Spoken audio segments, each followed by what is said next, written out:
আসসালামু আলাইকুম, সবাই কেমন আছেন? আশা করি যে যেখানে আছেন খুব ভালো আছেন। আলহামদুলিল্লাহ আমরাও ভালো আছি। তো আজকে রান্না করে ফেলবো মিক্স হালিম। আর মিক্স হালিমটা আজকে আমি চিকেন দিয়ে রান্না করব। আপনারা চাইলে ঠিক এই রেসিপিতেই বিফ দিয়েও রান্না করতে পারেন। তো প্রথমে আমি পেঁয়াজটাকে ভালো করে ভেজে এখানে একটু লবণ আর আদা রসুন বাটা দিয়ে নিলাম। আর সাথে দিয়ে দিয়েছি মরিচের গুঁড়া, কারণ আমরা খুব স্পাইসি খেতে পছন্দ করি, তাই আমরা মরিচের গুঁড়াটা আলাদাভাবে দিলাম। এরপরে হালিম মিক্সের ভিতরে যেই মাংসের মশলাটা থাকবে সেটা আমি 4 ভাগে 3 ভাগ দিয়ে দেবো। 1 ভাগ আমি রেখে দেবো, আর সেই 1 ভাগ আমি কী করব সেটা অবশ্যই পরে দেখিয়ে দেব।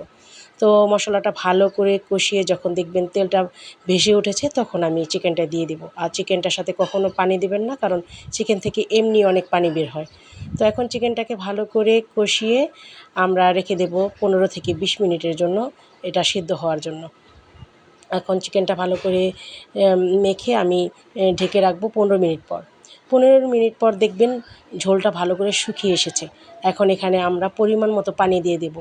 আচ্ছা, হালিমটা অনেকেই ঘন খেতে চান, অনেকে পাতলা খেতে চান। তো যে যেরকম খেতে চান ঠিক ওই পরিমাণের পানিটাই আপনারা অ্যাড করবেন।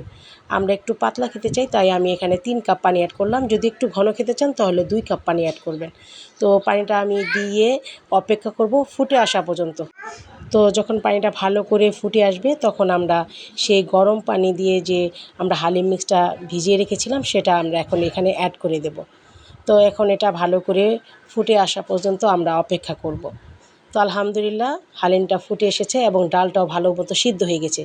এখন এটার সাথে আমরা সেই 1 ভাগ রেখে যাওয়া যে মশলাটা ছিল, আমরা এখন সেটা অ্যাড করে দেব। আর এই জিনিসটা পরে দেওয়ার মানে এটা ফ্লেভারটা এত সুন্দর আসবে, যখন খাবেন তখন অবশ্যই বুঝতে পারবেন। এখন এটাকে ভালো করে নেড়ে চেড়ে আমরা আর 4 থেকে 5 মিনিট ফুটিয়ে নেব। আর ফুটিয়ে নেওয়ার সাথে সাথে আপনারা বুঝতে পারবেন যে ঘনত্বটা কেমন হয়েছে। আর আমার হালিমের ঘনত্বটা এরকমই হয়েছে। এখন আমি আলাদাভাবে পেঁয়াজ বেরেস্তা করে রেখে দিলাম আর একটা বাগার দিয়ে দেব। হালিমের কিন্তু সবচাইতে টেস্টিং বিষয়টা হচ্ছে এই শুকনা মরিচ আর রসুনের বাগারটা। আপনারা অবশ্যই এটা দিতে চেষ্টা করবেন। এখন আমি এটা আলাদাভাবে বাগারটা দিয়ে নিচ্ছি, আর বেরেস্তাটা আমি আগে থেকেই উঠিয়ে রেখেছি। তো এখন এটা আমি ডালের ভিতর দিয়ে দেবো, মানে হালিমের ভিতরে দিয়ে দেবো।